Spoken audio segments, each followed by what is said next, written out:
Nosso livrinho de hoje é os 101 lições de sabedoria espiritual do Paiva Neto. E a nossa lição é a número 86, que diz o seguinte: não basta ter agido bem ontem, necessário se faz melhor caminhar hoje ainda mais gloriosamente amanhã. Olha que interessante, né? Que bom que a gente fez uma coisa linda ontem, né? A gente agiu bem ontem. Mas a gente continuar sempre, né? Amanhã e depois de amanhã, enquanto houver vida, né? Alguém gostaria de comentar essa lição? Como é que... Deixa eu só para explicar para a Luciana. Luciana, a gente primeiro interpreta as lições aqui à luz da nossa interpretação. Depois é que a gente vai ver a luz do Espiritismo. Mas no primeiro momento é como nós compreendemos, né? Então, gostaria que alguém fizesse um comentário. É que, assim, eu entendo que o bem, ele tem que ser praticado todos os dias, né? Porque é como se fosse uma luz que vai te guiando. Quando você estava na luz, hoje você também não pode apagar a vela e querer andar no escuro, porque o ontem já é um passado. Então, o que importa é o presente, e no presente você tem que estar querendo agir da melhor forma. Seria essa luz, né? Muito bem. Como é que chegou para a Dorinha?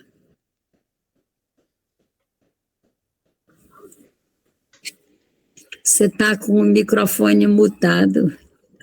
A bondade tem que ser uma sequência. O que eu fiz ontem, eu tenho que continuar fazendo. Não adianta ontem eu fazer maravilhas e hoje eu fazer horrores. É isso. César? É fazer o bem sempre.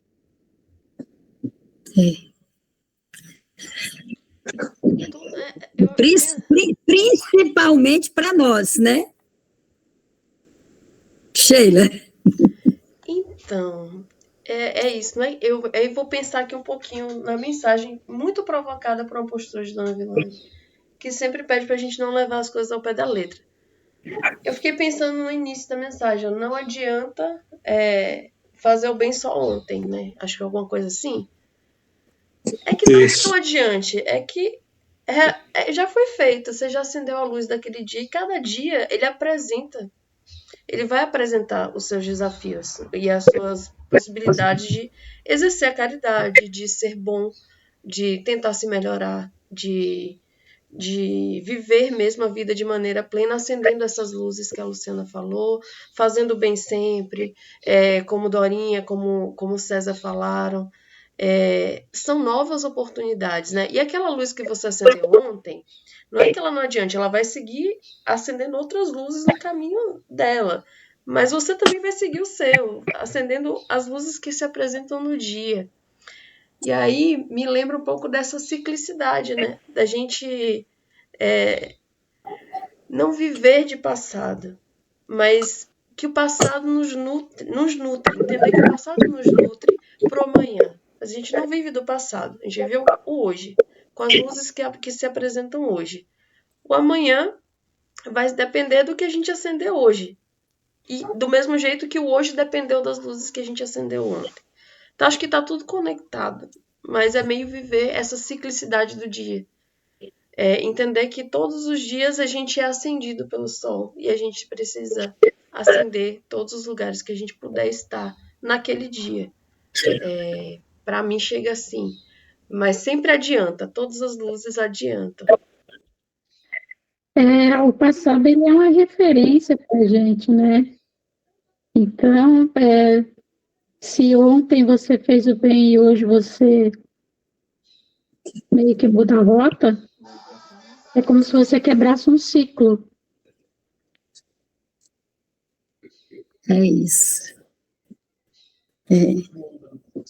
Então, eu acredito nisso também, que não basta, assim, porque assim, eu fiz isso, já fiz a minha boa ação, fiz a minha obrigação, então estou tranquilo, não vou fazer mais nada, né? Não basta. A gente tem que continuar, né? Continuar seguindo com esse propósito de fazer o bem para a gente. Não podemos esquecer de nós, gente, que se a gente não estiver bem, a gente não consegue proporcionar o bem-estar para outra pessoa. Aí é renúncia de si mesmo, e não é legal isso. O bom é que a gente esteja bem e estendendo esse bem para outras pessoas, e sempre na medida do possível. É sempre na medida do possível. Deus não quer que a gente faça aquilo que a gente não pode, né? Porque o impossível é para Deus. Ele não quer sacrifício, né? No caso. Não.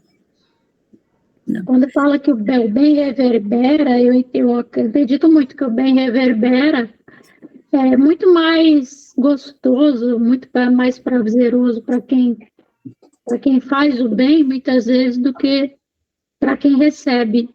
Eu acredito realmente que a felicidade de quem doa, ela acaba sendo muito maior do que quem recebe. Eu acredito nisso. Eu também creio nisso. Agora nós vamos para o nosso livrinho, né? O Principiante Espírita, de Allan Kardec, para aquele capítulo, a solução de problemas pela doutrina espírita. E o tópico, né, é o homem após a morte. E as questões são 160, 161 e 162. E a gente encerra o nosso livrinho.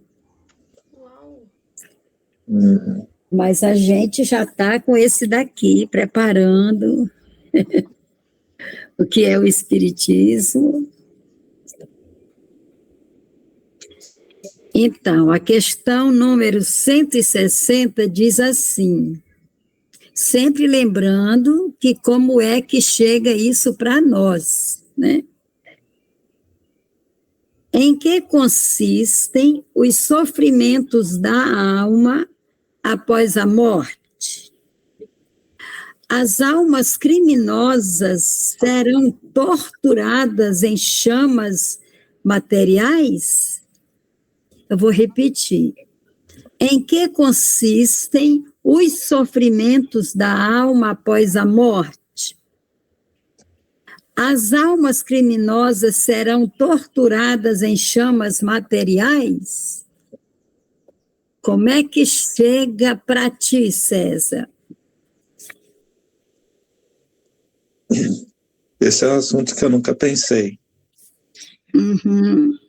Eu não tenho como comentá-lo. Tá. Luciana, como chega para ti? Então, para mim, chega como uma coisa um pouco incoerente com a imagem de um Deus que é amor. Porque se o criminoso ele morre e vai ser torturado nesse lugar de amargura, de dor e de sofrimento, e ele é criatura, foi criado por Deus, então, para mim, na minha cabeça, essa conta não fecha. Dorinha.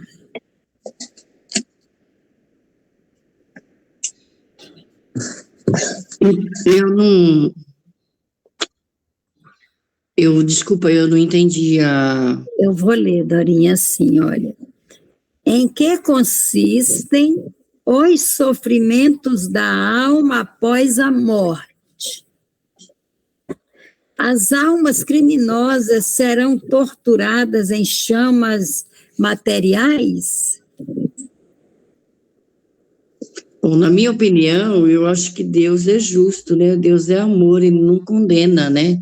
E a alma faz parte da vida, que é a vida eterna. Desculpa, eu estou sem muitas palavras para definir, mas na minha opinião, acho que não. Elas não são condenadas. Elas são guiadas. Elas são guiadas. Sheila. Eu fico pensando assim, em que consiste, né, o sofrimento no mundo espiritual. E aí tem uma outra conexão ali. Pensando no que consiste esse sofrimento, eu penso que é o sofrimento que a sua consciência consegue ter a partir da percepção que você vai adquirir do que você fez e do que fizeram com você. E o que foi a sua existência. Isso não é imediato, aos poucos você vai mudando essa percepção, né? Mais material no início, material, né? Mais que a gente já viu, a gente demora para se desmaterializar. E à medida que a gente vai se desmaterializando, a gente vai tendo novas percepções. Então, o sofrimento, talvez ele seja um pouco mais ligado à matéria no início do desencarne, né? Logo no início, porque ele ainda está muito conectado com as vivências daqui. Mas ele vai consistir na percepção que ele vai ter da vida dele, né? Da pessoa que desencarnou vai ter a percepção da vida dela. E com relação aos criminosos, e aí é aquilo, né? O que é crime para a humanidade nem sempre é crime aos olhos de Deus, e vai depender, e aos olhos dessas leis da natureza, né? Que nos criaram. Essas leis do universo que nos criaram, entendendo que Deus não é esse homem punitivo, que fica no juízo final colocando você vai arder no mármore do inferno e você vai para o paraíso. Entendendo que essas leis que são divindade, elas vão nos colocar em contato com o que a gente fez, com a percepção da gente, e elas estão em nós, na nossa consciência. Então, não são sofrimentos, não existe choro e ranger de dentes nesse sentido eterno. Isso é transitório, vai passar, assim, e não é Deus, é a nossa consciência mesmo, assim, e é isso. Às vezes um crime tem 1000 atenuantes aos olhos de Deus, porque o que levou aquela pessoa a fazer aquilo? Quem estava envolvido? Tem muitas questões que às vezes a lei humana não dá conta, né? E a percepção humana não dá conta. Então, isso é algo interessante de se pensar. Interessante. Eu vou ler a resposta do livro e a gente comenta mais. Em que consistem os sofrimentos da alma após a morte. As almas criminosas serão torturadas em chamas materiais? Hoje, a Igreja reconhece perfeitamente que o fogo do inferno é moral e não material. Mas ela não explica a natureza dos sofrimentos. Estes são postos aos nossos olhos pelas comunicações espíritas. Por esse meio, podemos apreciá-los e nos convencermos de que, posto não sejam esses sofrimentos o resultado de um fogo material, que, na verdade, não poderia queimar almas imateriais. Nem por isso deixam de ser mais terríveis, ao menos em certos casos. As penas não são uniformes, variam ao infinito, conforme a natureza e o grau das faltas cometidas. Quase sempre as próprias faltas são instrumento do castigo. Assim, certos assassinos se veem obrigados a conservar-se no próprio local do crime e contemplar incessantemente as suas vítimas. O homem de gostos sensuais e materiais conserva esses mesmos gostos, mas é torturado pela impossibilidade de os satisfazer. Certos avarentos julgam sofrer o frio e a fome que suportaram durante a sua vida de avareza. Outros se conservam juntos aos seus tesouros enterrados, numa ânsia perpétua, temerosa de que lhes roubem. Numa palavra, não há um só defeito, uma só imperfeição moral ou uma única ação má que não tenha o seu reverso e as suas naturais consequências no mundo dos espíritos. E, para isso, não é preciso um lugar circunscrito e determinado. Onde quer que se ache um espírito perverso, com ele está o inferno. Além das penas espirituais, há penas e provas materiais que o espírito não depurado sofre em nova encarnação, onde é posto em condições de sofrer aquilo que fez sofrer aos outros. Ser humilhado se tiver sido orgulhoso, miserável se tiver sido mau rico, infeliz com os filhos se tiver sido mau filho, etc. Conforme já o dissemos, a terra é um dos lugares de exílio e de expiação. É um purgatório para os espíritos dessa natureza. Cada um poderá libertar-se se se melhorar suficientemente até merecer viver num mundo melhor.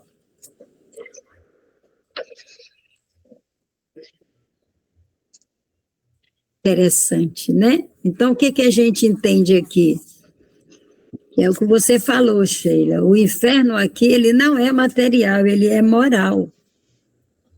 A gente em vida mesmo, quando faz uma coisa que a gente percebe que não era para ter feito aquilo, era para ter feito diferente, a gente fica com aquilo martelando na nossa cabeça, a gente não se perdoa.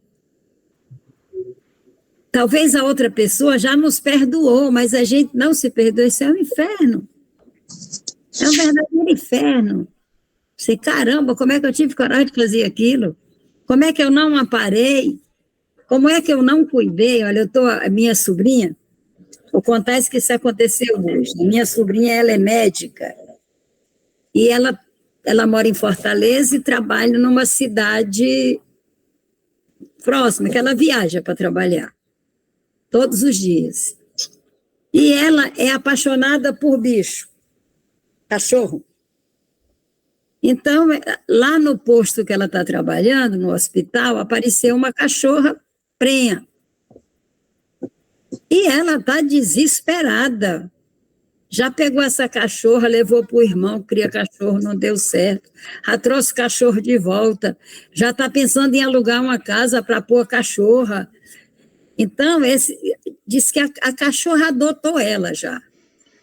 Então, olha o desespero dela para fazer alguma coisa pela cachorra. Se de repente ela virar e dizer, não tenho nada a ver com isso, não vou fazer, porque ela está sendo chamada para fazer. Esse desejo, a cachorra o tempo todo atrás dela, né? Então, assim, E se ela simplesmente não fizer nada, lá na frente, se ela souber que a cachorra pariu na rua, que os cachorrinhos morreram, que maltrataram a cachorra, ela vai entrar no inferno de consciência, né? Porque não é o primeiro cachorro que ela socorre, que ela cuida. Parece que assim a gente descobre qual é a missão da gente aqui. De uma certa forma, a gente descobre. E quando a gente não segue a intuição da gente, e acontecem catástrofes, a gente fica vivendo o inferno aqui na Terra, nesse corpo ainda vivinho, cibulindo, e a gente está aqui, ó, toda hora lembra, e chora, e sofre, né?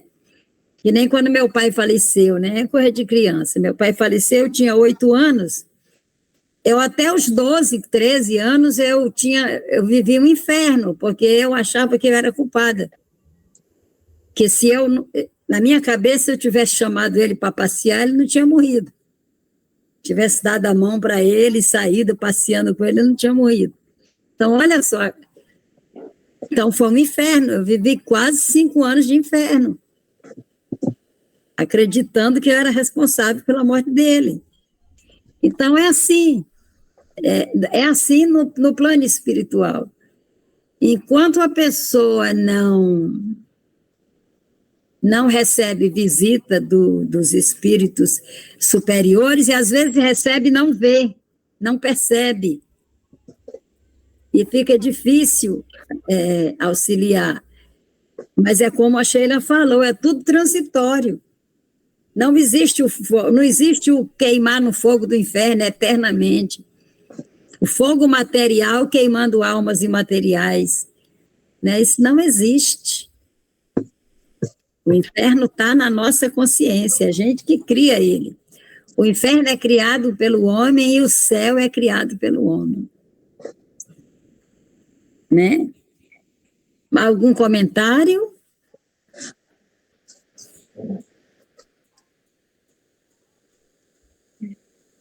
Sob esse ponto de vista, então, todo o sofrimento humano é responsabilidade da própria pessoa que sofre.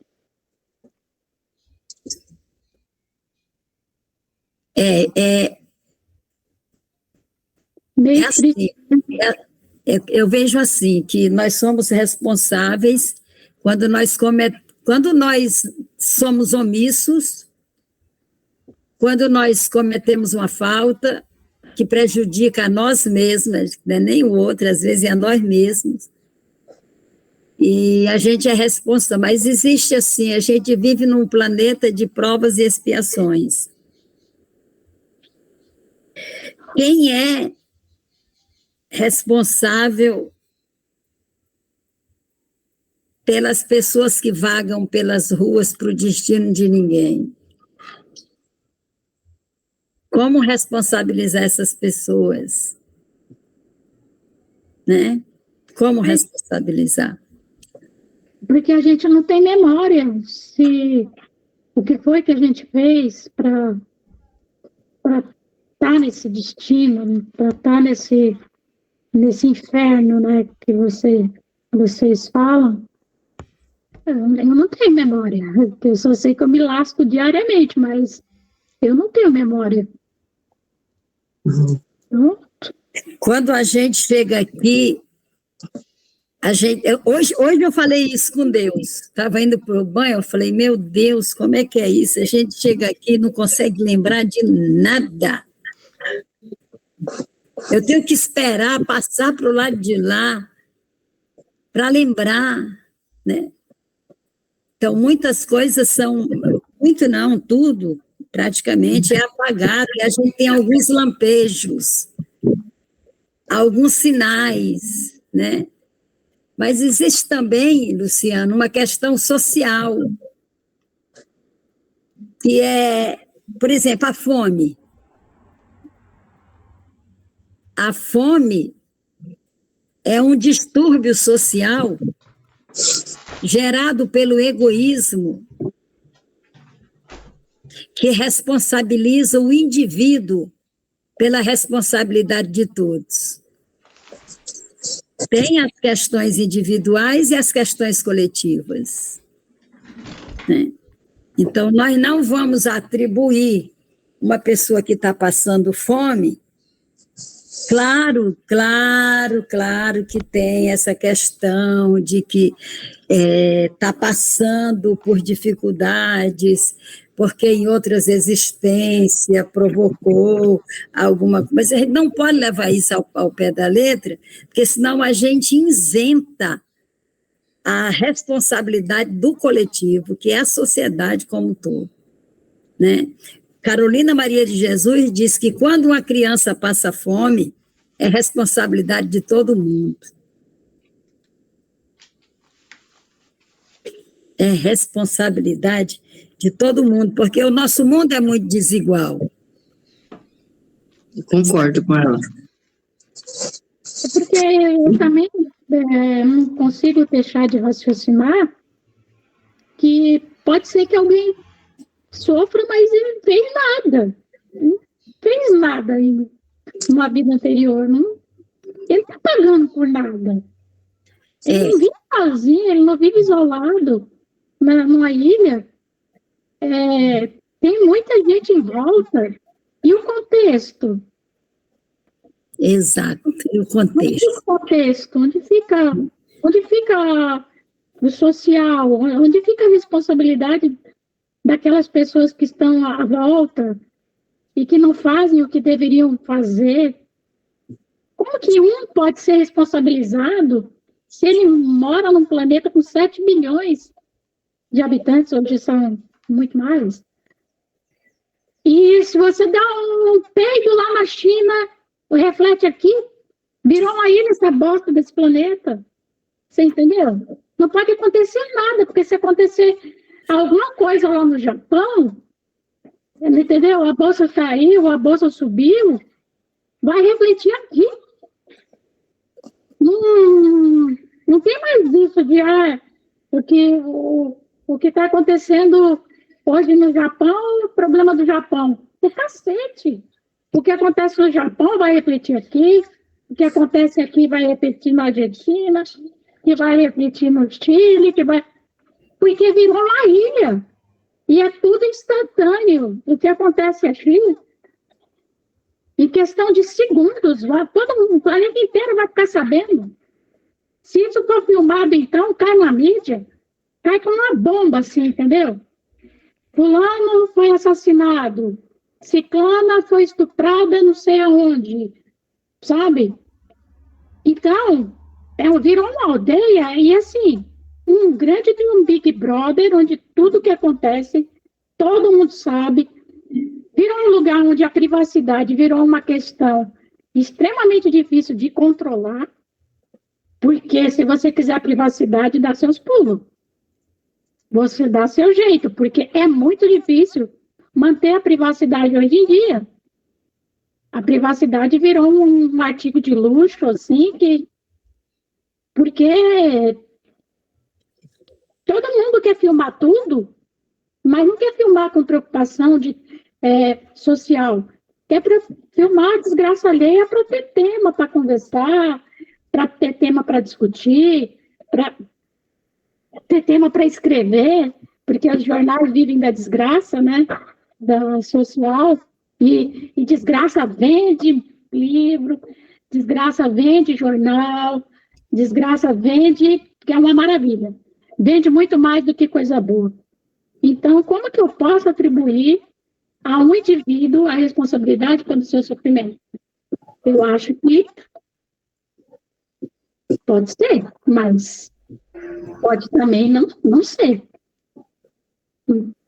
Luciana, Chico Xavier estava numa cidade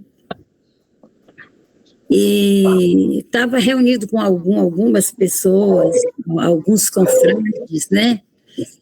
E aí eles perceberam um mendigo. E uma pessoa chegou para o Chico e falou assim: esse daí deve estar pagando as penas dele da encarnação passada, não é isso, Chico? O Chico foi até lá falar com ele, conversou com o mendigo, aí voltou. E aí, Chico falou o seguinte: não, ele não está em provação, ele está em missão.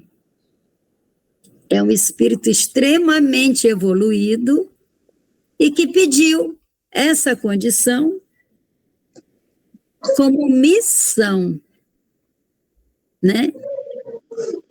E aí eu lembro lá do começo da codificação da doutrina espírita, que Kardec fala de Pestalozzi, o educador que se tornou mendigo entre os mendigos para torná-los homens de bem, né? Para fazer um trabalho com os mendigos, ele teve que se caracterizar aí numa missão, né? Como missionário para ajudar aquela gente. É tudo muito complexo. Essa complexidade faz sentido, porque, senão, ao invés de você ter uma compreensão humana, você acaba criando doutrina para estigmatizar o próximo. E para pôr a marca da besta fera na testa do próximo. Pois porque é. não tem como saber se está em missão, se está em missão. Ele era um espírito muito evoluído e ele conseguia fazer esse tipo de análise. Mas eu mesmo, quem sou eu na fila de pão para olhar para mim e falar que ele está em ação? E é por essa razão, Luciana, pelo fato de, graças a Deus, a gente não conseguir fazer essa análise, né, que é para a gente fazer sem olhar para quem está fazendo, é que a gente não pode estigmatizar, está sofrendo porque está pagando. Não, está sofrendo, é meu irmão, eu posso ajudar, então eu vou ajudar. Exato. Fazer o que está no meu alcance, né? Inclusive, isso está no Evangelho, né? Ele tem um capítulo em que se pergunta, será que eu posso, se houver alguém sofrendo, qual deve ser a minha atitude, né?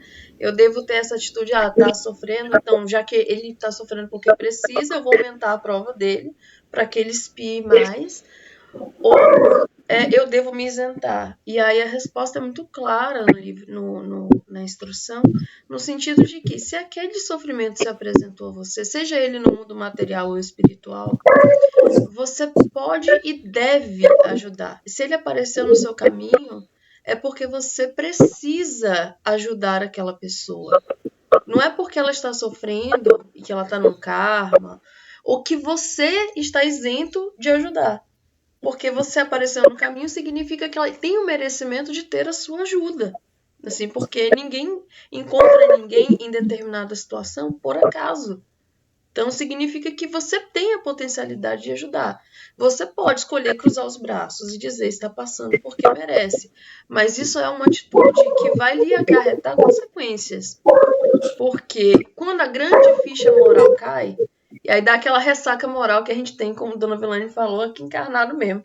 Não, devia ter feito, sabe? E aí eu tenho uma lição também desse tipo que Dona Vilane comentou. Eu e minha mãe conhecemos um morador de rua. Ele tinha casa, mas ele pedia nas ruas. Mas ele pedia de uma maneira tão educada, ele era muito educado. Ele era um senhorzinho já. E parecia um preto velho. A aura dele você via de longe, assim, era um negócio muito claro. E eu sempre conversava com ele, trazia alguma coisa para comer, alguma coisa gostosa, diferente, que eu ia comer no restaurante, trazia um doce, perguntava se ele era diabético, ele disse que não, trazia. E, enfim, ele estava na fila para uma operação de câncer de próstata. Depois ele foi conversando e foi contando. E aí ele falou, não, isso aqui eu vou levar para casa para mais tarde e tal. Mas o que ele recebia não era suficiente para ele. Então ele precisava estar naquela situação, enquanto encarnado. Enquanto espírito, ele estava ali para ensinar a quem quisesse ouvir. E aí ele desencarnou. E me emociona muito isso, porque foi assim, ele me ensinando, sabe? Certa feita, eu e minha mãe estávamos andando e eu tive a impressão de vê-lo. E aí, tipo, eu fui correndo querendo ajudar. E eu cheguei e vi que não era ele. Quando eu cheguei perto, eu vi que não era ele. E eu pensei, não vou ajudar porque não é ele. Foi o meu primeiro assim, não é ele, não vou ajudar. Aí minha mãe, não, você precisa ajudar porque ele se mostrou para que você ajudasse essa pessoa. É isso, são pessoas que a gente encontra na espiritualidade e aqui, que às vezes estão sofrendo, mas ensinam pra gente. E a gente está em posição de ajudar, mas a gente também é muito mais ajudado. Tudo tem uma razão. Nada acontece por acaso. Tudo tem uma razão. Mas vamos para a questão 161. Pergunta o seguinte: a prece será útil às almas sofredoras? Como que chega para ti, Sheila?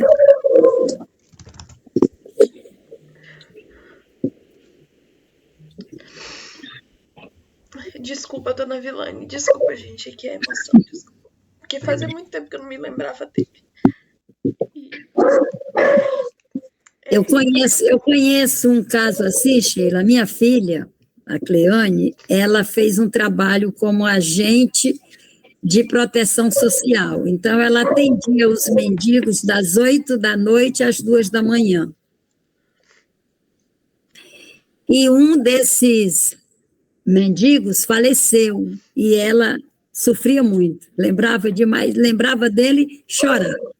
Lembrava dele, chorava. Tinha uma afinidade entre eles, né? Mas a pergunta é a seguinte: a prece será útil às almas sofredoras? Sim. Sempre útil. Porque, acho que até André Luiz fala isso em Nosso Lar, né? Ele recebia prece de uma pessoa só. Salvo engano, só uma pessoa orava por ele, chegava lá, que era, acho que a empregada dele, que rezava muito por ele. E aí chegava para ele essa oração, esse quentinho no coração dele.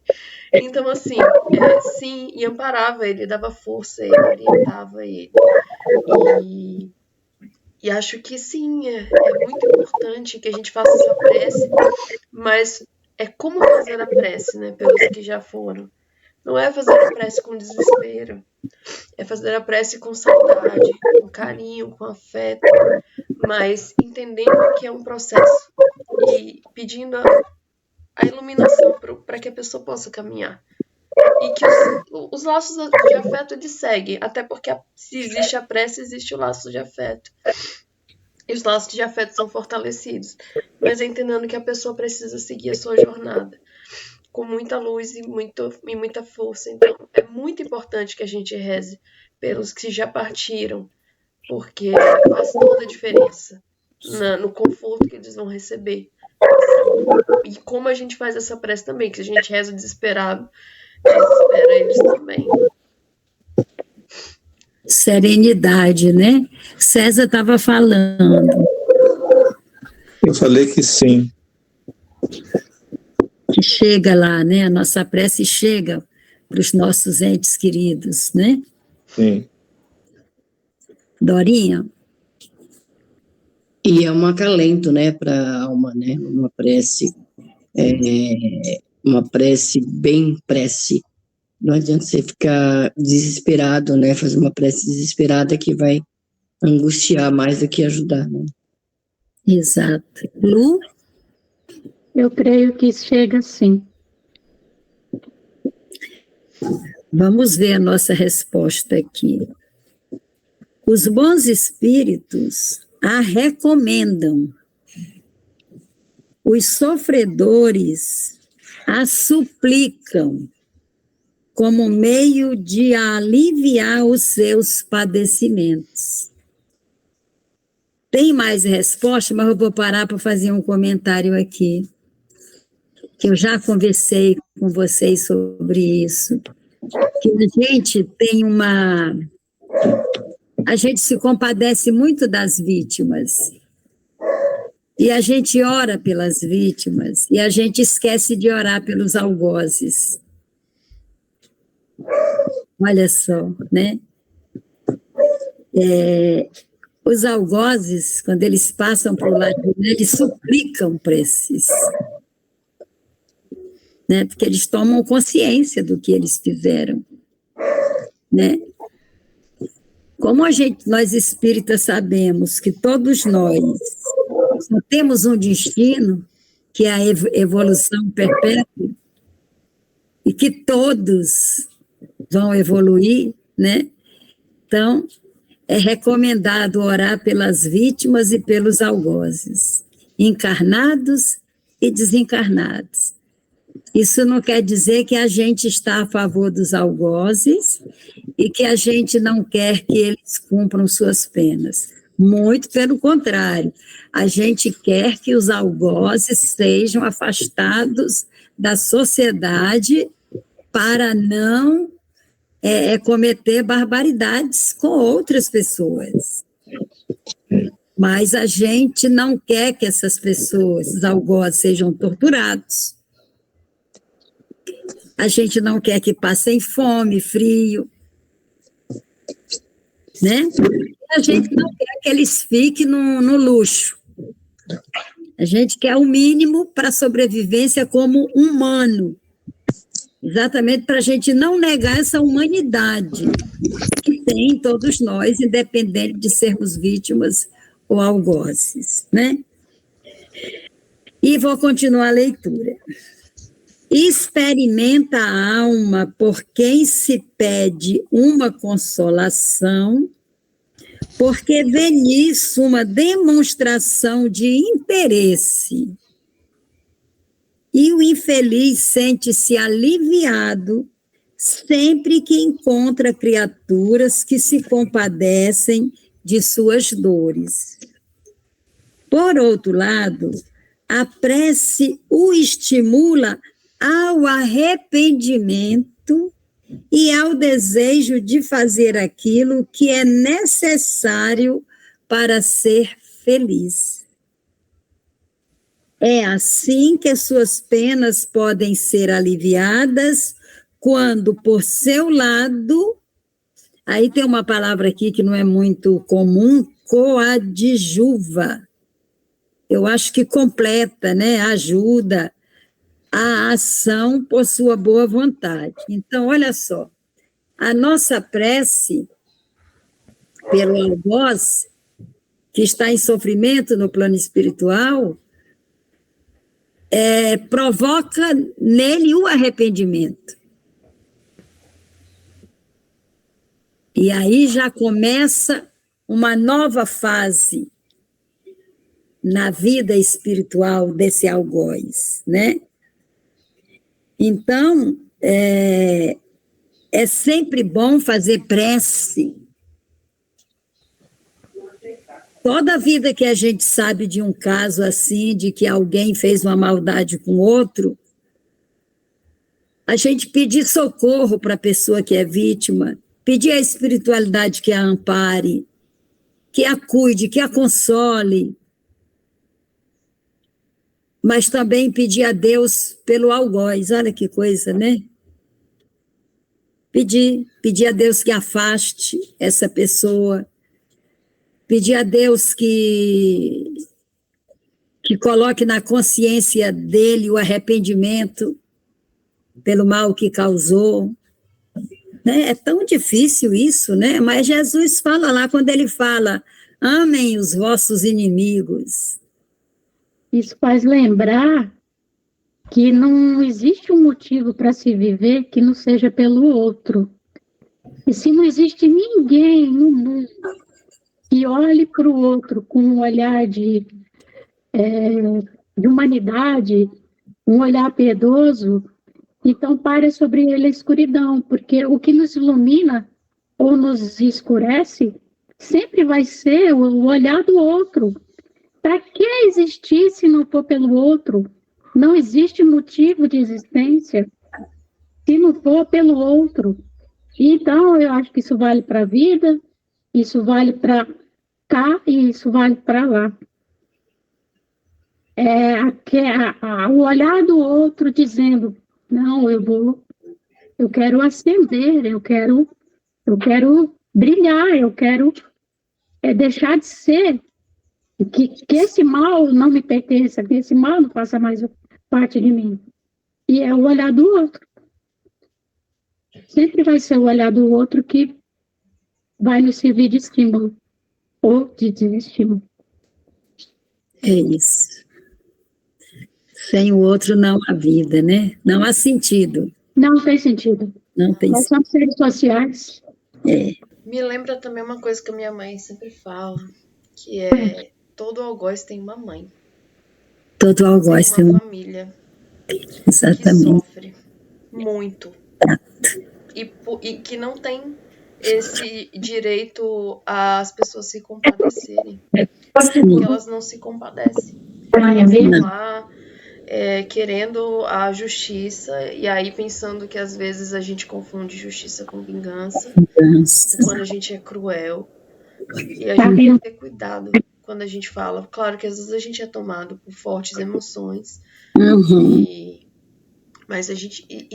todo mundo tem mãe, todo mundo tem pai, todo mundo pode ter uma família e essa família sofre junto. Então, sofre o algoz e sofre a família. Isso. No mundo material e no mundo espiritual. Aí me lembra muito essa questão, trazendo aqui, assim na terra como no céu. Né? É bem assim e lá. E quando a gente pede para afastar os maus espíritos, e pede para o nosso anjo da guarda, a gente pede para eles a misericórdia. A gente pede que eles se afastem, que eles sejam esclarecidos, e pede para eles a misericórdia, entendendo que é uma condição transitória. Você está vibrando no mal agora, mas daqui a pouco você pode se elevar. E sobre, para mim, tudo até agora está sendo sobre acender luzes no que se apresenta a você num momento. Né? Então, se apresenta esse crime e você tem a oportunidade de parar e estar diante de uma situação dessa, qual a sua postura? Como você reage? E a justiça social, ela está atrelada ao livre-arbítrio nosso, de dizer, vou agir assim, porque é coerente com o que eu penso, com a filosofia espírita. Então vou orar pelos algozes, vou orar pelos que partiram, para que eles possam ter, vou minorar as penas do próximo que aparecerem na minha frente, vou fazer o que está ao meu alcance, diante de tudo o que eu consigo perceber. Porque se eu não consigo perceber, aí tudo bem, escapou minha percepção, eu não vi. Acontece. Às vezes está acontecendo uma coisa super triste do seu lado e você não percebeu. Porque você está conectado com outra coisa. Mas se você percebe, você é responsável. E aí, cabe ao seu livre-arbítrio tomar a decisão de acender a luz ou passar adiante. Fechar os olhos. Então, para mim, inclusive a prece é muito um gesto. A prece pelo algoz, como a senhora bem lembrou. E a gente comentando aqui, né, dessa relação de justiça e do que nos cabe, me lembra muito isso. A prece não precisa nem ser uma prece, pode ser o seu olhar sobre o outro, porque existe uma invisibilidade social muito grande de algumas populações, né? Os trabalhadores que fazem trabalhos manuais, são muitos, eles não são enxergados. Então, quando alguém passa e olha e fala bom dia, fulano, boa tarde, e troca, sei lá, 1 minuto de conversa, ali eu acho que vale muito mais que uma oração, porque eu falo, nossa, porque não são pessoas enxergadas, elas são pessoas que estão na invisibilidade. Se você fizer diferente e dar atenção a essas pessoas, Eu acho que você está fazendo muito mais do que uma oração. Muito mais. É a valorização do próximo, né? Exatamente. Valorização. A gente está aprendendo. A gente está aprendendo, né? Mas o que é difícil perdoar o algoz né? Você ver uma pessoa tirando a vida de um ente querido seu e depois orar para ele ser feliz, olhar para ele ser perdoado, é meio difícil. Você tem que ter uma boa visão cristã, né? Um desenvolvimento espiritual muito bom, porque é difícil. Falar em perdoar eu acho muito fácil. Agora, perdoar é difícil. Mas é orar, Dorinha, para que a espiritualidade maior trabalhe na consciência daquele algoz, para que ele se arrependa. Ele se arrependendo, ele não vai fazer com outra pessoa. Entendeste? Essa é a grande questão. Orar para que ele se arrependa. Orar pela vítima para que ela tenha todo o amparo que ela precisa do ponto de vista material, espiritual, mas orar pelo algoz para que ele se arrependa, né? Que os bons espíritos trabalhem na mente dele. Cara, olha o que você fez, né? Consciência, é isso que a gente pede, né? Porque o perdão é algo de foro íntimo. É muito individual. É muito individual. É muito individual, né? Mas a questão 162 e última diz assim: em que consistem os gozos das almas felizes? Passam a eternidade em contemplação, ou seja, usufruindo das benesses do céu. Como é que chega isso para ti, Cacau? Cacau chegou, já vou. Bom dia, Cacau.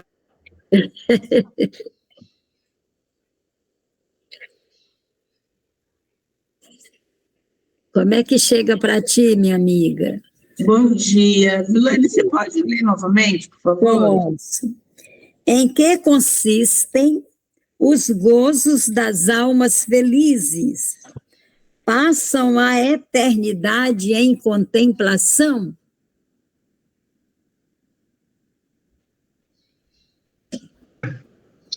Eita. Acho que passar a eternidade em contemplação, eu acho que é muito tempo.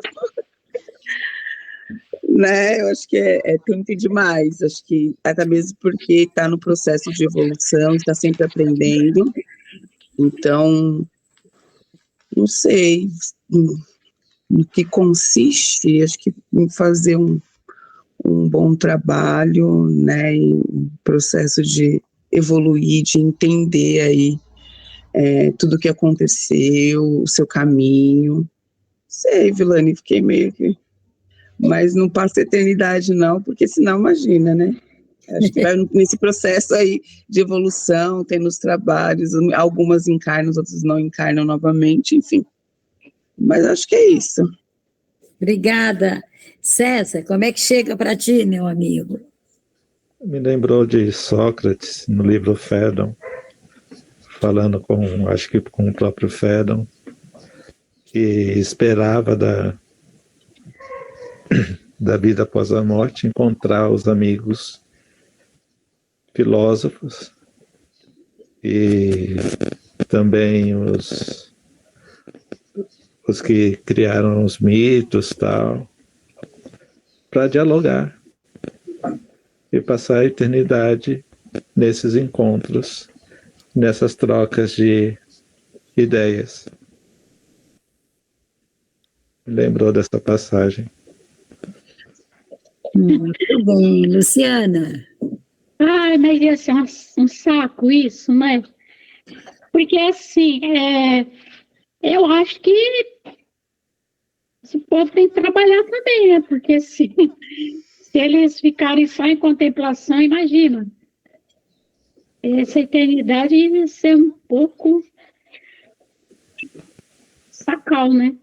Eu não sei, eu acho que não existe isso de passar a eternidade em contemplação. Se é um processo de evolução, eu acho que toda alma tem que ocupar seu tempo. E se é um espírito evoluído, então ele vai trabalhar para o bem. Ele vai trabalhar para o bem, ele vai ficar ocupado. Eu também não acredito muito que porque essas pessoas estão nesse lugar, almas evoluídas, então eles não estão sofrendo, mas eu também não acredito que eles também não sofram. Eu acho que eles sofrem na medida que eles vão ajudar outros que precisam, porque não se anula o pensamento, não se anula o sentimento, não se anulam as sensações. O outro não deixa de te afetar.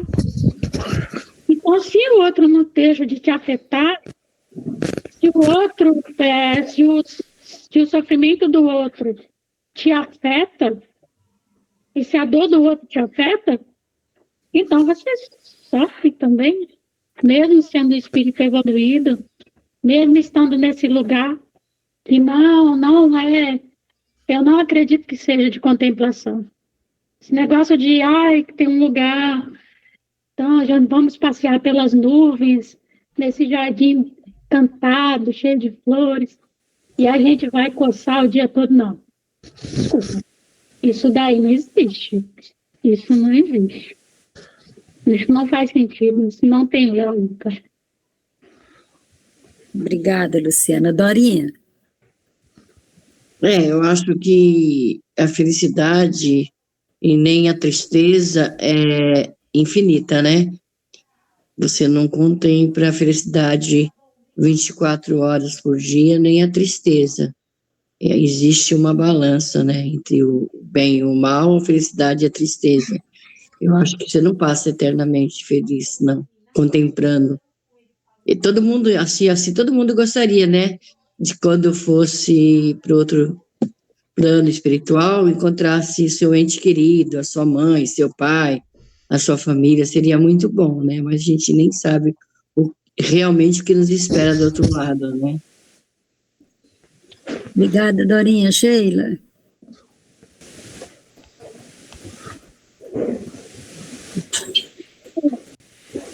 Ai, gente, pra mim é sempre trabalhar. E quanto mais evoluído você tá, mais percepção você tem, mais você sente as coisas realmente.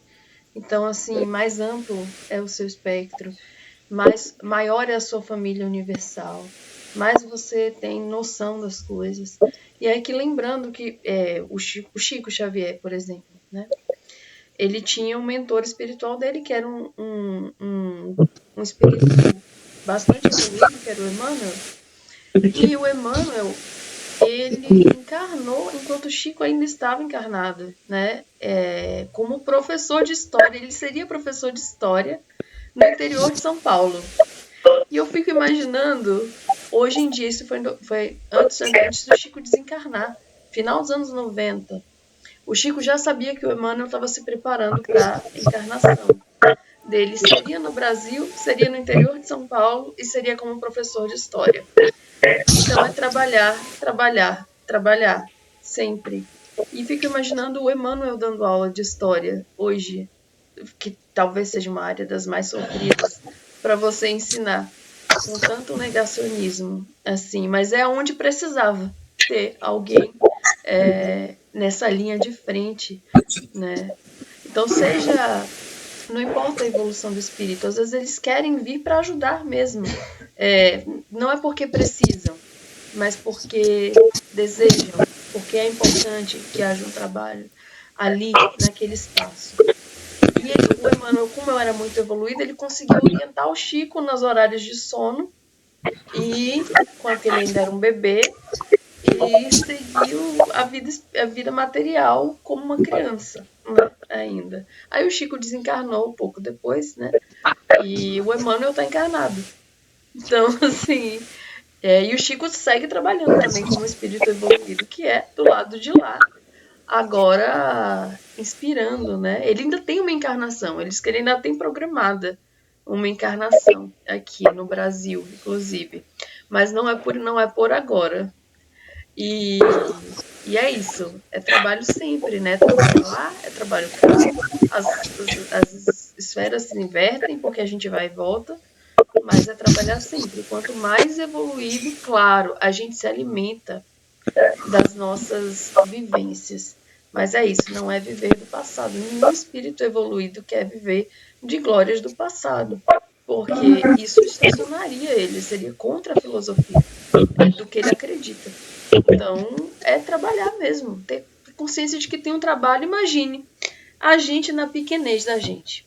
O que a gente sabe o que chega na gente já nos toca. E a gente quer tentar fazer alguma coisa. Imagine uma pessoa que tem uma amplitude de visão e que tudo chega a ele. E que ele pode acionar diversas, porque ele não está ligado à matéria. Ele pode trabalhar de uma maneira mais ampla e eficaz. Imagine como não deve ser o dia a dia, e eu falo dia aqui numa perspectiva não das horas, mas imagine o cotidiano desse espírito. É o trabalho constante, é a correria, e é aquilo que a gente começou aqui antes da reunião falando, a correria é vida. A gente está vivo, e é uma coisa boa, né? E lá no mundo espiritual é correria também, porque é muita gente necessitada e poucos trabalhadores. Então, assim, é importante demais lembrar disso. E o trabalho, ser chamado ao trabalho significa estar pronto ao trabalho. E isso é maravilhoso, né? Estar pronto ao trabalho. Bem, vamos aqui, vou repetir. Em que consistem os gozos das almas felizes? Passam a eternidade em contemplação? Resposta.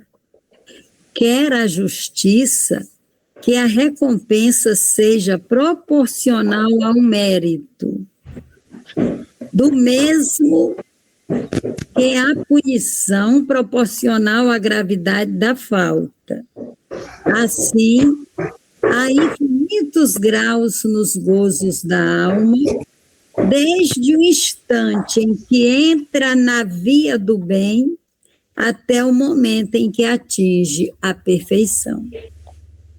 Consiste a felicidade dos bons espíritos em conhecer todas as coisas, não sentir ódio, inveja, ciúmes, ambição ou qualquer das paixões que infelicitam os homens.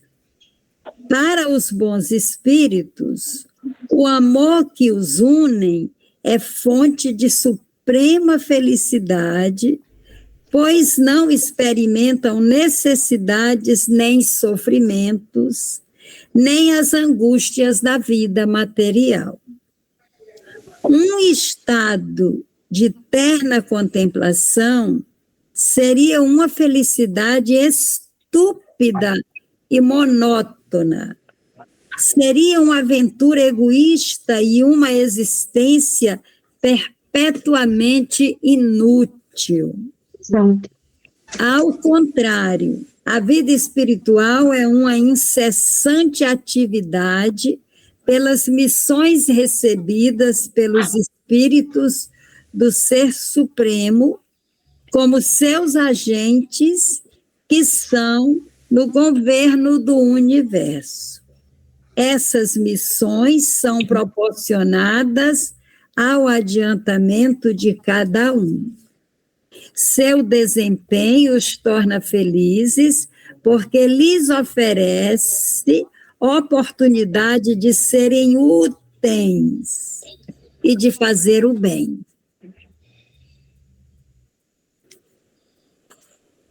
Ou seja, tudo que vocês falaram está resumido aqui.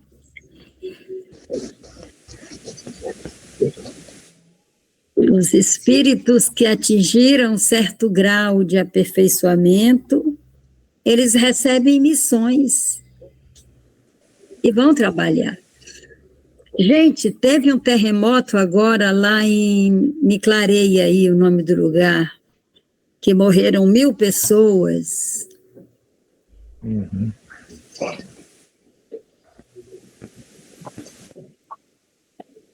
Agora, recente, não sei se foi em Hong Kong, não lembro. Então, vocês imaginam como que é isso? É um desencarne coletivo. Antes do desencarne coletivo acontecer, os espíritos já estão preparados para receber essas almas e encaminhá-las, cada uma de acordo com a sua afinidade. Né? Acho que foi no Marrocos. Foi Marrocos, isso. Morreram 1.000 pessoas, isso que se sabe, né? Que tem muita gente desaparecida, então... Já mais de 2.012 mortos e 2.059 feridos. Meu Deus! É muita gente. Quem não assistiu, recomendo assistir o filme Nosso Lar. Eu assisti já. Você assistiu? Para ter uma ideia de como que é que os espíritos vão chegando, gente. É muito trabalho, é muito difícil, né? Mas é isso, gente. Mais alguma observação?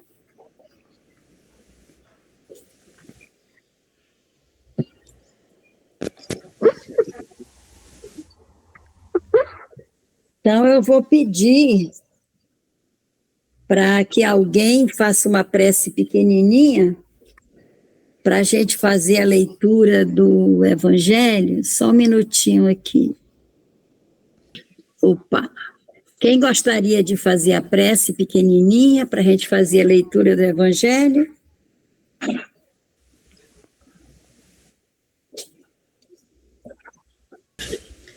Posso fazer?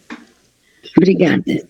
Vamos, então, entrar em sintonia a partir de toda essa conexão que já começamos a estabelecer desde o início da reunião, com a mensagem inicial, com o estudo do principiante espírita, com as reflexões salutares, com as emoções, com o que nos afeta, com o que nos permite emanar boas energias, agradecendo a presença dos mentores espirituais nessa reunião, agradecendo a oportunidade de estarmos juntos, que nós possamos ter as luzes das nossas consciências acesas aonde ainda precisam ser acendidas a partir da leitura deste Evangelho, e que ele possa guiar, então, as nossas ações com base nos aprendizados do que vamos partilhar agora.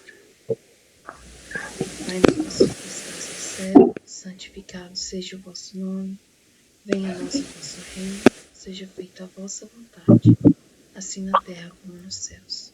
O pão nosso de cada dia nos dai hoje. Perdoai as nossas ofensas, assim como nós perdoamos a quem nos tem ofendido. Não nos deixeis cair em tentação, mas livrai-nos, Jesus, de todos os males. Que assim seja. Bom Evangelho para nós. Que assim seja, graças a Deus. Bem, Evangelho segundo o Espiritismo, capítulo: ninguém pode ver o reino de Deus se não nascer de novo. Tópico: limites da encarnação. São instruções dos Espíritos, limites da encarnação, São Luís, Paris, 1859, item 24. E aí começa com uma pergunta. Eu vou ler e vamos discutir um pouquinho, depois a gente lê o item. Quais são os limites da encarnação? Sheila, começar por você. Nossa, quais os limites da reencarnação? Eu acho que os limites da reencarnação são aqueles a que a gente necessitar e talvez o que a gente desejar posteriormente, né? No sentido de seguir trabalhando. Porque é isso, ninguém realmente pode ver o reino de Deus se não nascer de novo. E esse nascer é um eterno nascer e renascer. Nascer aqui, renascer lá. Renascer aqui, nascer lá. Então, o limite dessas encarnações vai depender do nosso trabalho aqui e lá. Então, eu não sei, também estou um pouco perdida aí, mas acho que tem a ver com isso, para mim. Dorinha? Para mim é de acordo com a necessidade da evolução do espírito, o renascer. Luciana? Também acho que é conforme a necessidade, porque se ele já atingiu a perfeição, ele pode escolher não querer, não quer mais ir, não tem mais objetivo para descer para cá, né? Para fazer o que aqui já está perfeito, já atingiu a perfeição, pode ficar trabalhando lá, precisa mais. César? Bom, eu acho, tá? Como chega para você isso? Como chega para você, César?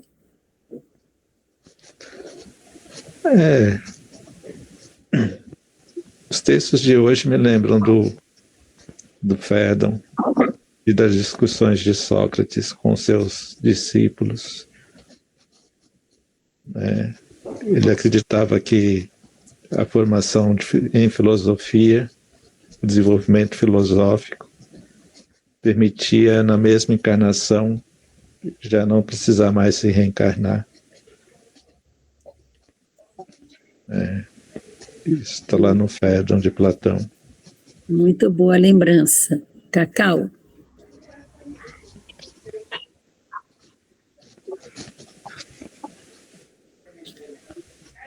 Eita, Vilane.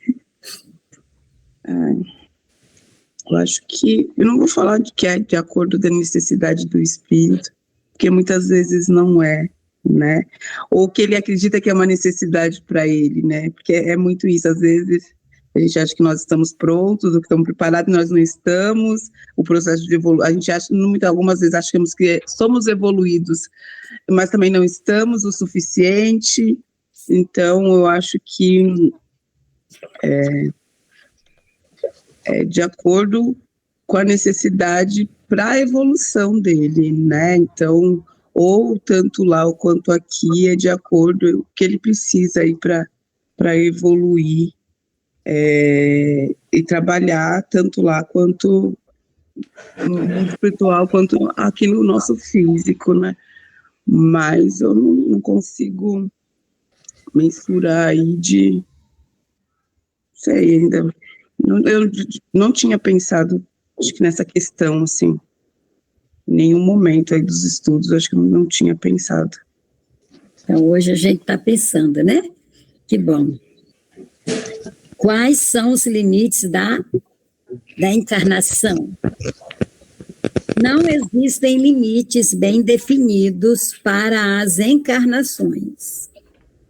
Se levarmos em conta o envoltório material que constitui o corpo do espírito, então se nós levarmos em conta o corpo, não existe, né? Não existe limites definidos. Aí ele continua, a materialidade desse envoltório diminui à medida que o espírito vai evoluindo e se purificando. Nos mundos mais avançados que a Terra, ele é menos denso menos pesado, menos grosseiro e, por consequência, menos sujeito aos infortúnios da vida. Num grau mais elevado, é transparente e quase fluídico. De grau em grau, ele vai se desmaterializando até que acaba por se confundir com o perispírito.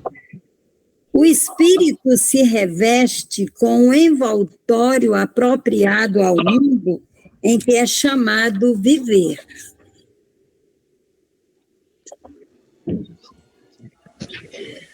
O perispírito sofre transformações sucessivas à medida que o espírito vai evoluindo.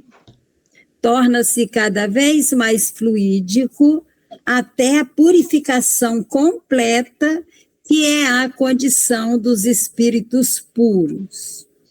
Embora mundos especiais sejam destinados a espíritos mais avançados, eles não permanecem presos a esses mundos, como acontece com os espíritos que habitam os mundos superiores. Seu estado de pureza permite que eles se desloquem por toda parte, a fim de cumprirem as missões que lhes são confiadas. A encarnação, do ponto de vista material, tal qual a conhecemos na Terra, está limitada aos mundos inferiores. Quando o espírito trabalha pela sua purificação, ele se liberta mais rapidamente da necessidade de reencarnar. Assim, continuar reencarnando ou não vai depender somente dele. Na erraticidade é o período que a gente fica no plano espiritual, né? O período que desencarna até o reencarne, chama isso de erraticidade. Na erraticidade, que é o intervalo entre uma encarnação e outra, a situação do espírito está vinculada ao grau de adiantamento em que ele se encontra, visto que ainda permanecerá ligada ao mundo em que viveu. Desse modo, no mundo espiritual, ele será mais ou menos feliz, livre e esclarecido, conforme esteja mais ou menos desmaterializados. Opa! Então, o que a gente entendeu aqui? Que não há um limite para a encarnação, que eu vou reencarnar tantas quantas vezes eu necessite. Como a Luciana falou agora há pouco, o espírito, quando atinge a pureza, a perfeição, ele reencarna se quiser. Tem a história do Dr. Bezerra de Menezes, que é considerado o médico dos pobres. Ele é devoto da mãe de Jesus, né? De Maria Santíssima. Ela é como se fosse uma mentora dele. A Bezerra de Menezes já podia ascender a um plano mais evoluído. Mas ele não, ele pediu para ficar na crosta terrestre, para cuidar de nós, né? Como missionário. E assim vai uma infinidade de possibilidades, né? Então, não há limites para a reencarnação, é exatamente o que vocês disseram, é de acordo com as necessidades. Em relação ao perispírito, né? Quando a gente perde esse corpo, que eu chamo de passaporte, que eu digo que nós, é engano, né? Tem até um texto que eu falo sobre isso. É engano acreditar que somos terráqueos. Nós estamos terráqueos, porque nós somos seres interplanetários. E para chegar aqui, ganhamos esse passaporte, esse corpo. E quando a gente vai embora, a gente não vai precisar desse passaporte, a gente entrega para o planeta e a gente ganha outro passaporte condizente com a dimensão que a gente vai excursionar, né? Essa nova escola, esse novo mundo. Assisti uma palestra uma vez sobre Jesus Cristo, e Jesus Cristo é o Espírito puro. Como é que foi para Jesus Cristo reencarnar no planeta Terra? Segundo essa palestra que eu assisti, ele veio reencarnando em vários planetas, fazendo uma regressão interplanetária até chegar no nosso planeta para cumprir a missão dele, para ganhar um perispírito, um passaporte de acordo com essa nave aqui, chamada Terra. Então, a gente vai reencarnar tantas quantas vezes sejam necessárias. Não há um limite para a reencarnação.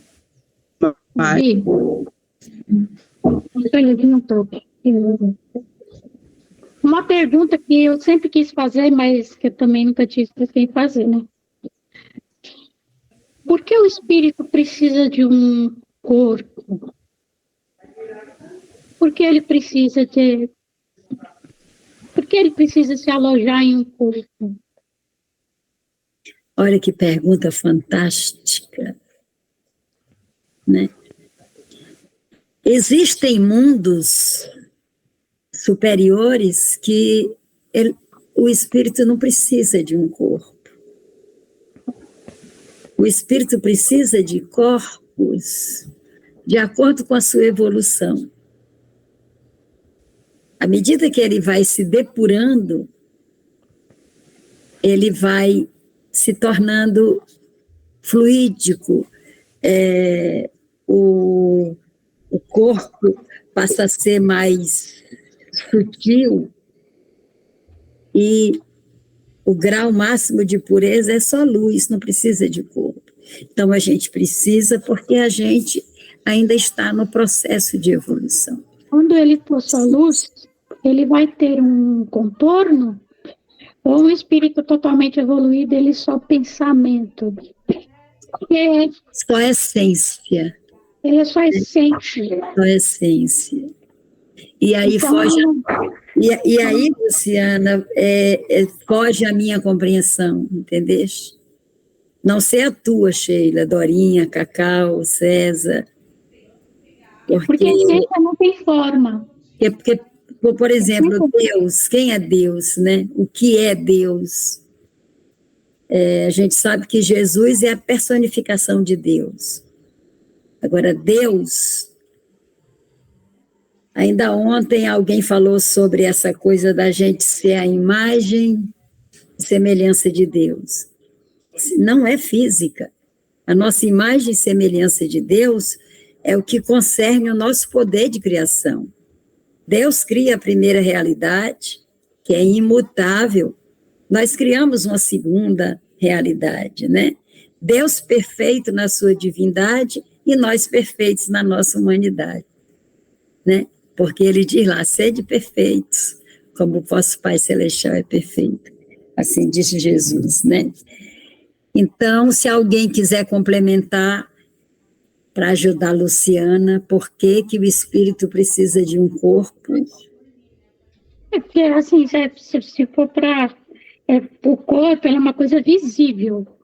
Ele precisa de corpo para ser visto. Porque se ele precisa disso...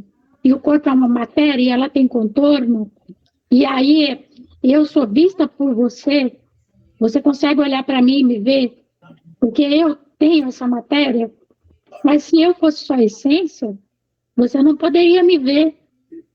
Porque só se eu fosse só essência também, vivêssemos num mundo, né, apropriado para essas essências. Mas planeta Terra é isso.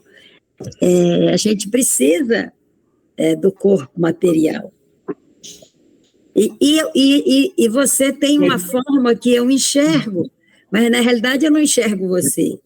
Eu enxergo a forma. É bem complexo, né? Essa discussão é bem complexa, né? Porque você me enxerga. Porque as pessoas evoluídas, tem pessoas evoluídas que conseguem enxergar o espírito, né? Sem ele estar conosco de alguma forma. Eu enxergo você, mas eu não enxergo a você essência, eu não sei. Eu não sei quem é você. Eu sei quem é a Luciana, né? Sei quem é Luciana, mas eu não sei, eu não conheço a Luciana, não sei o número de existências, não sei nada.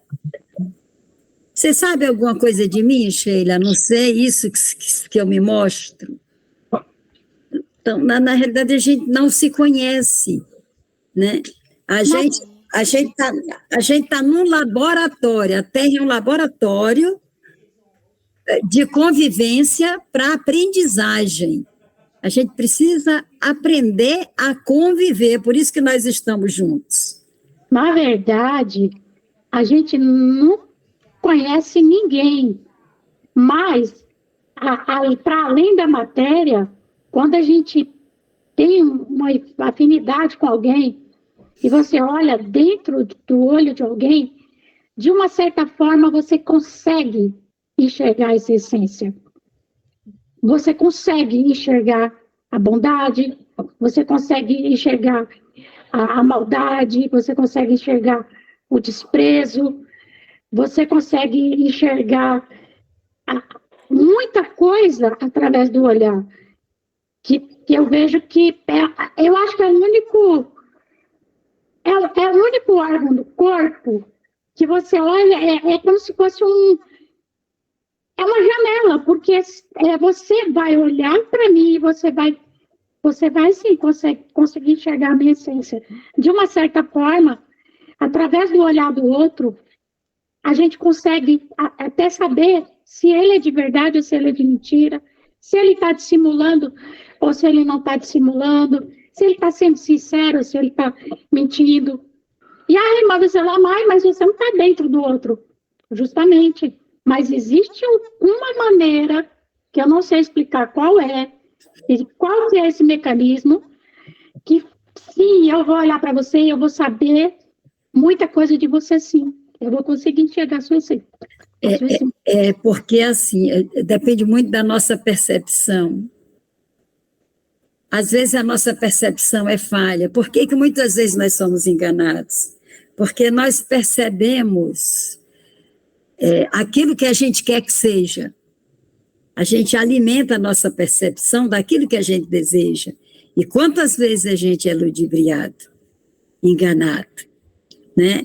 Então, assim, os olhos são as janelas da alma, acredito plenamente. Só que nem todos nós estamos aptos para essa leitura. Né? Mas, às vezes, você conhece alguém que você não tem vínculo nenhum. E você acabou de conhecer aquela pessoa, não existe nenhum laço, não existe nenhum interesse entre vocês. E você olha e você vê através... você vê uma coisa, aquilo bate em você de alguma forma. E você não sabe absolutamente nada dela, você não tem expectativa nenhuma com relação a ela, porque você nem a conhece, você acabou de ver essa pessoa. Muitas vezes você nem conversou com essa pessoa, você não teve nenhum dedinho de prosa com essa pessoa, mas você consegue sim olhar e você consegue ter essa sensação. Isso são reencontros, Luciana. Eu já tive essa experiência, foi mais de uma vez. Reencontros de almas. Acontece. Eu falo porque eu já vivi isso e eu não gosto de acreditar que isso porque é um desejo meu ou é porque isso faz parte da minha interpretação, porque no final das contas, é como se fosse uma folha em branco. Se você não formou nenhum vínculo com aquela pessoa, então você não espera absolutamente nada dela, não existe nem afeto entre vocês, não existe absolutamente nada. E você olha para essa pessoa e você consegue enxergar uma coisa diferente, uma coisa boa, ou que seja, uma coisa não tão boa. Então, me desculpe, mas nem tudo é contaminado pela vivência ou pela nossa interpretação, não. Faz sentido. O que vocês veem? Se eu olhar, eu vou ver, acho que eu vou ver a mim mesma, né? É isso. Eu imagino, porque estou com os olhos com o espelho, eu imagino que eu estou vendo todos vocês, inclusive eu, aqui. E é isso, às vezes a gente olha nos olhos de alguém, a gente depende da percepção, né? Pra gente entender esse espelho. Às vezes a gente vê um espelhamento nosso. Às vezes a gente vê uma superfície apenas, às vezes a gente mergulha. E essa coisa dos corpos, que vocês comentaram tanto, eu achei tão interessante. Os corpos são aqueles que a gente precisa para habitar. O que eu vejo quando eu olho para essa tela, que é um reflexo meu, porque eu estou me vendo também, é uma forma de habitar este mundo virtual, para que a gente se encontre. E essa forma vai ser audiovisual, ou vai ser só a fotinha, ou vai ser só o áudio, a depender das minhas condições naquele momento.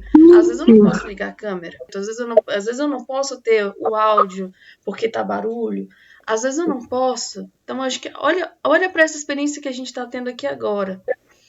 A gente está à distância, para que exista essa reunião com todos nós à distância, a gente precisa de um outro corpo, que não é esse corpo nosso, porque presencialmente seria impossível, materialmente seria impossível.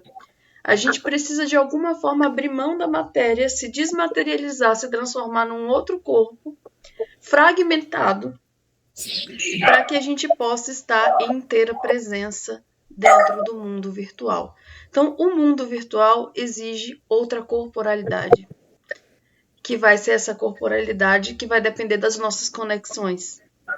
Assim como o nosso corpo material, que a gente recebe como passaporte, como diz Dona Vilane, nesse mundo, vai depender da minha missão aqui na Terra, do que eu preciso cumprir aqui na Terra. E aí vai ser assim, vai ser de um jeito, de outro, assim, assado. No mundo espiritual, a mesma coisa. Então, a gente precisou renascer virtualmente para poder estar aqui e ocupar esse espaço, né? Então, é um pouco isso. Eu quis usar a metáfora do espelho da alma para que a gente visse que a gente está vendo, na verdade, só o que a gente consegue mostrar. Como disse Dona Vilane.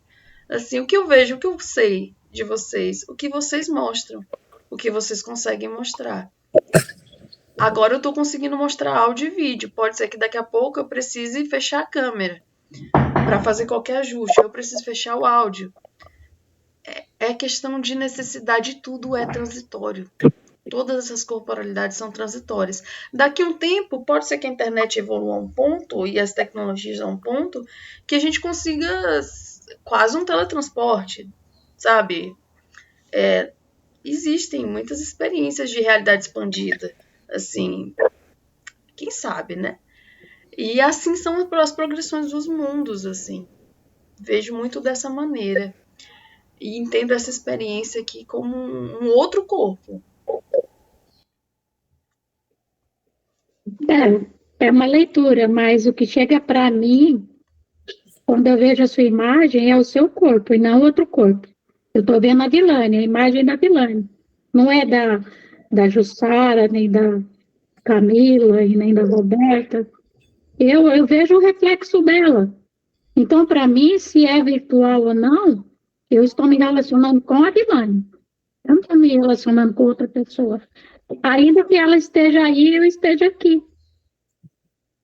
precisando desse corpo que é essa tecnologia, né?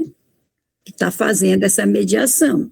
É uma mediação, é uma relação mediada pela tecnologia, aonde eu consigo ver você, eu consigo enxergar você com as características físicas que você tem.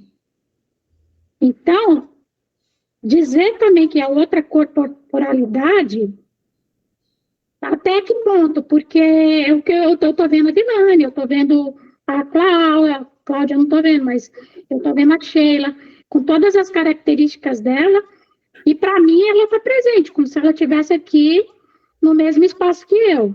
E aí, claro assim... que é mediado, é óbvio que é mediado pela tecnologia, porque vocês estão cada um num espaço diferente, isso sim. Exatamente. Aí, esse computador, essa tecnologia, é a metáfora de um corpo.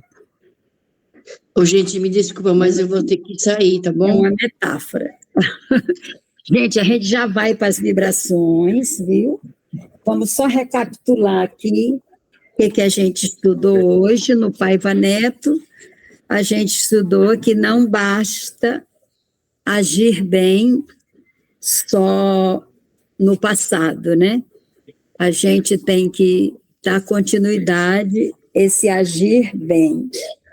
No nosso livro Principiante Espírita, a gente estudou sobre em que consiste os nossos sofrimentos e as nossas felicidades no plano espiritual, né, depois da morte. E no Evangelho segundo... E aí, assim, só para falar um pouquinho, para juntar as coisas, né? E o nosso sofrimento e as nossas bem-aventuranças, alegria do lado de lá, vai depender muito desse não basta agir uma vez só, continuar agindo, fazendo bem, né? E aí o Evangelho trouxe essa questão dos limites da encarnação, e a gente aprendeu que não existe limites, que é tudo de acordo com a nossa necessidade e muitas vezes nosso desejo. E muitas vezes, dependendo do nosso grau de evolução, a gente está lá no plano espiritual, desenvolvendo um trabalho lá, e a gente não quer voltar para cá, né? Mas os nossos superiores nos convencem que nós precisamos. E muitas vezes eles não querem, e o nosso desejo pode ser atendido e a gente voltar, né? Enfim, nós vamos agora para as nossas vibrações. Como é de praxe, todo dia eu pergunto, todo domingo, quem gostaria de fazer as vibrações? Então, vamos fazer. Senhor Deus, amado Mestre Jesus, nossa Mãezinha do Céu, espíritos protetores, anjos guardiães, a nossa gratidão por esse momento de aprendizado. E nesse momento nós elevamos o pensamento ao mundo maior e pedimos bênçãos do alto para o nosso planeta. Pedimos que Jesus envie os consoladores para consolar os nossos irmãos em sofrimento, onde quer que haja dor física e moral, que os nossos irmãos possam secar as lágrimas e acalmar as dores. Pedimos pela imensidão do planeta Terra, que todas as pessoas do planeta sejam assistidas pelo infinito amor de nosso Senhor Jesus Cristo. Pedimos pela nossa nação, o Brasil. Pedimos pelos nossos governantes. Pedimos a Nossa Senhora que movimente a falange Dr. Bezerra de Menezes, em benefício de todas as pessoas que estão doentes, nos hospitais, em suas residências, nas ruas, caminhando para o destino de ninguém. Nós pedimos a misericórdia de Deus para os nossos irmãos que cometeram crimes e que estão aprisionados nas penitenciárias. Que os Espíritos de Jesus, da sua falange, possam visitar esses irmãos para fazer luz às suas consciências. Pedimos aos Espíritos, os anjos do Senhor Jesus, para acolher todas as vítimas de violência, violência física, violência psicológica, nossos irmãos que se encontram nos hospitais, hospitais psiquiátricos, passando por distúrbios mentais, aqueles que estão em suas residências. Pedimos que Dr. Bezerra de Menezes movimente as falanges de psiquiatras, psicólogos, terapeutas, para assistir todas as pessoas que estão com distúrbio mental.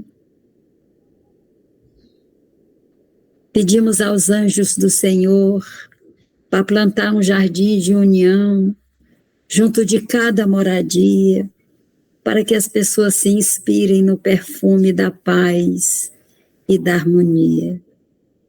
Pedimos a fortificação dos nossos anjos guardiães. Pedimos pelos nossos familiares, consanguíneos e espirituais, encarnados e desencarnados, onde quer que se encontrem, que recebam os eflúvios das nossas orações.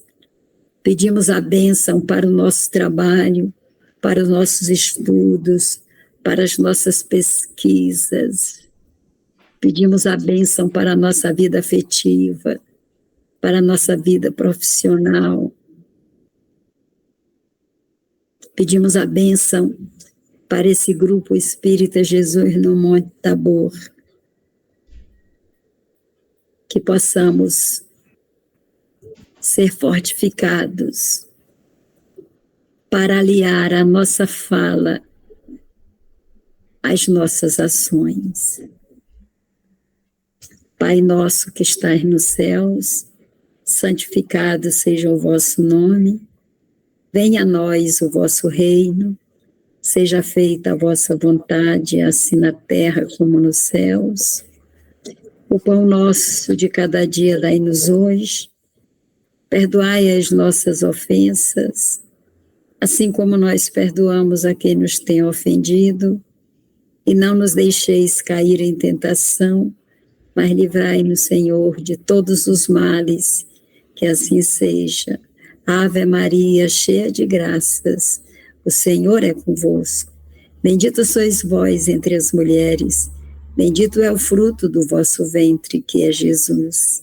Santa Maria, Mãe de Jesus, rogai por nós, os filhos de Deus, agora e na hora do nosso desenlace carnal. Graças a Deus.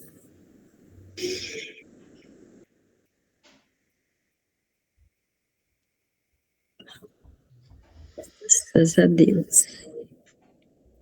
Graças a Deus, gente. Graças a Deus, uma boa semana para todos. Obrigada por esse encontro de hoje. Obrigada, Sheila, Dora. Obrigada, boa semana. Tchau, obrigada. É bom te ver, viu, César? Obrigada, gente. Obrigada, Vi. Tchau.